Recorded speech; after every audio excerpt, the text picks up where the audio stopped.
Mungkin bisa dijelaskan untuk ciri-ciri khususnya Pak, jenis ki besi ini.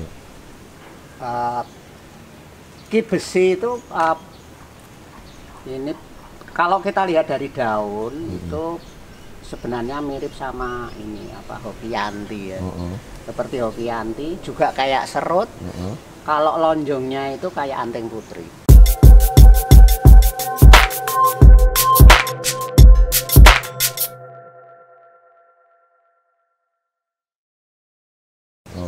Tapi yang mirip dengan serut sama hokianti itu mengkilatnya, ini ciri khasnya daunnya. Hanya bedanya kalau ki besi itu daunnya tipis. Kalau hokianti kan tebel ya, serut lumayan tebel. Kalau ini tipis. Tapi sama-sama mengkilatnya. Daunnya sejajar sepertinya Pak ya? Daunnya perantingannya kayak modelnya anting putri. Jadi dia banyak keranting kiri kanan gitu. Ya. Terus agak bergerigi. daunnya. Ya, sama seperti serut itu juga ya, bergerigi, cuman tipis. Nah. Oke, untuk karakter batangnya ini seperti apa Pak Supahar? Karakter batang untuk ki besi ini seperti pohon dewandaru itu. Cenderung halus ya? Jadi batangnya keras sekali ini kalau dipotong itu keras sekali, kemudian kambiumnya tipis. Ya, gitu. Kambiumnya tipis. Kalau warna batangnya itu juga mirip coklat gitu, seperti jambu biji. Nah, seperti itu. Jadi mirip-mirip itu, tapi lebih keras ini. Lebih keras ki besi. Makanya namanya ki besi gitu. Iya. Nah, nanti kalau sudah tua seperti ini namanya ki baja. Ini berduri nggak ini Pak? Tidak ya? Berbeda dengan kalau itu ada tanaman itu kan yang mirip ini juga ada berduri, tapi kalau ini nggak berduri. Ini nggak berduri. Nggak berduri ini. Oke. Nah, untuk budidayanya Pak? Kebanyakan dari dongkelan atau ada budidayanya juga untuk ini? Kalau sejauh yang saya tahu saat ini untuk budidaya ki besi itu belum begitu ada kayaknya ya. Kalau ini saya peroleh dari dongkelan. Dongkelan di alam. Nah, ini dari teman, ini saya dapatkan dari teman di Tuban ini. Nah, kayaknya endemiknya banyak kalau di Tuban itu. Oke, Pak Supahar, untuk endemiknya di Indonesia di mana aja yang Pak Supahar tahu? Yang saya tahu saat ini ki besi itu kebanyakan hidup di alam yang daerah pegunungan Batu Kapur. Kebanyakan. Nah, kalau di sekitaran Jogja sini itu ya di Gunung Kidul. Gunung Kidul itu potensi ada. Kemudian di Wonogiri. Kalau Jawa Timur ya di seputaran Tuban, kemudian Tegal, ke timur Lamongan. Nah, itu banyak di sana. Tapi sepertinya yang paling tua, kelihatan tua sudah seperti itu kebanyakan di Tuban. Karena model alamnya itu yang tandus dan berbatu tua itu di sana. Ya. Jadi kalau mau cari bahanan yang berkarakter tua ya seperti sudah memfosil ya saya rekomendasikan di daerah Tuban, kemudian Bojonegoro, Lamongan. Nah, itu banyak di sana. Oke, kalau untuk luar Jawa gimana Pak Supahar? Udah ada dengar? Kalau luar Jawa saya belum dengar karena kalau katakanlah di Kalimantan atau di Sulawesi itu kan alamnya, sistem iklim tanahnya juga berbeda gitu ya. Kalau di Kalimantan itu kan bebatuan putih juga susah. Nah, ini kebanyakan kan hidup di daerah kapur, batu kapur. Termasuk yang ini juga on the rock ini asli. Ini asli on the rock ini. Iya. Dan ini ukurannya jumbo, cuman masih proses penyuburan ini. Karena baru pindah pot ini baru 2 hari ini. Ya, 2 hari dari sekarang ini. Nah, untuk karakter batangnya sendiri Pak, misalnya dibandingkan dengan serut termasuk lentur atau keras Pak? Kalau batangnya ini agak getas malah. Kayak kayak ini sancang. Jadi kalau mau mengawat ini lebih bagus dari masih muda. Waktu masih muda. Kalau sudah tua itu ketika kena kawat kemudian kita tekuk pasti patah. Jadi kalau ingin bagus ya main cutting. Main cutting kalau untuk ki besi itu. Penyakitnya yang diketahui selama ini apa aja Pak Supahar? Kalau ki besi itu lawannya itu ulat. Ulat malah. Nah ini banyak ini telur-telur ulat yang sudah mulai masuk, kemudian belalang. Belalang gitu Iya. ya. Jadi kalau pengobatannya ya paling kita kasih insektisida, ya kita semprot.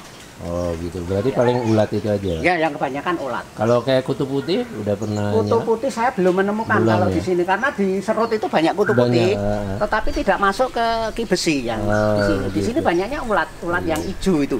Ya, ulat hijau sama belalang. Iya, karena mungkin suka sama daunnya. Nah, ini seperti ini kan dimakan ulat ini daunnya rusak dikit. Nah, ini ada telur-telurnya ulat. Jadi untuk karakternya full matahari atau tempat teduh atau gimana Pak Supahar? Untuk ki besi itu bagus kalau full matahari. Kemudian penyiraman kayak serut. Nah, karakternya kayak serut. Penyiraman ya paling tidak ya 2 hari itu kita basahi, kemudian nanti 2 hari lagi baru disiram. Tapi kalau mau disiram sehari sekali ya asal basah aja. Oh begitu. Misalnya pakai selang ya harus dari jarak jauh itu kayak seperti dibikin hujan itu. Iya siram kabut gitu. Jangan dicor gitu. Kalau dicor nanti medianya terlalu basah. Jadi yang penting itu lembab. Untuk dongkelan misalnya teman-teman kebetulan menemukan ki besi di daerahnya, saran Pak Supahar untuk media awal dongkelan pakai apa? Kalau ki besi itu kita perlakukan sama seperti serut. Jadi dongkel, kalau kita baru dongkel ya boleh pakai tanah lempung merah, ya tanah lempung merah, mungkin dicampur pasir ya supaya agak poros gitu. Jadi nggak perlu tanah yang khusus gitu seperti itu.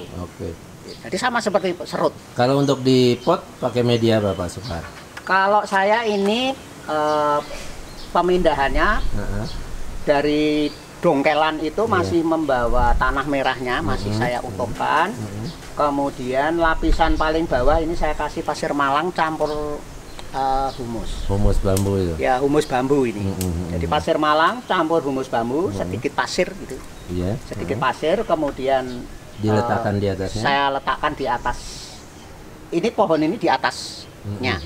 Jadi bawah itu campuran tadi pasir malang, humus sama pasir biasa. Pasir biasa itu sedikit aja, yang penting gitu untuk supaya karena humus yang kita pakai ini daun bambu itu kan masih berupa daun ya, masih berupa daun yang belum begitu lapuk sekali. Tapi sudah lapuk, cuman belum lapuk sekali. Sehingga supaya nanti lapuk menjadi humus itu masih terikat oleh pasir. Nah, kemudian menyatu, pasirnya menyimpan air, humusnya dipakai untuk tumbuhnya akar. Gitu. Jadi terus ini atasnya saya kasih batu bata, bukan batu bata. Ya. Batu bata yang sudah dihancurin agak lembut-lembut gitu. Untuk menjaga kelembaban air. Oke, nah misalnya dibandingkan dengan serut, Pak Supahar ini kan punya koleksi serut banyak. Nah untuk pertumbuhan Pak Supahar, dibandingkan serut, pertumbuhannya termasuk lambat atau cepat dibandingkan serut? Kalau budidaya itu kemungkinan cepat serut. Oh begitu. Karena saya kurang tahu ya budidaya ki besi itu seperti apa. Karena kebanyakan kalau di alam itu yang kita temukan kan serut itu tumbuhnya dari akarnya itu, kayak wali kukun itu dia tumbuh dari akar kemudian jadi batang baru gitu. Nah jadi kalau kesuburannya kalau habis di gini ya memang ini kelihatan subur, tetapi membesarkan rantingnya ini luar biasa lama sekali ini. Perlu panjang sekali. Perlu waktu yang lebih panjang. Tapi kalau serut itu cepat. Jadi lebih cepat serut. Kalau kita ngelos gini lebih cepat sekali kalau serut. Iya. Untuk ki besi ini menurut Pak Supahar kelebihannya apa? Ki besi itu kelebihannya ya keindahan daunnya ini kalau saya senang karena mengkilatnya itu kelihatan subur. Tapi penggemarnya belum banyak. Ki besi itu belum banyak penggemarnya dan di sejarah kontes juga belum banyak yang muncul. Ya. Kalau yang banyak ini sudah memulai mencoba itu mungkin di daerah Jepara sudah banyak ini. Ya, ada yang sudah membuat spesialisasi di besi itu ada. Gitu. Tapi di kontes saya belum pernah melihat ya menang itu ya. Jadi kenapa saya senang sama ki besi ini karena ya uniknya saja yang lain tidak punya, saya punya gitu. Gitu aja Pak Isna ini. Iya. Saya kira cukup Pak Subhar. Terima kasih banyak. Ya, sama-sama Pak Isna ini sukses selalu ya.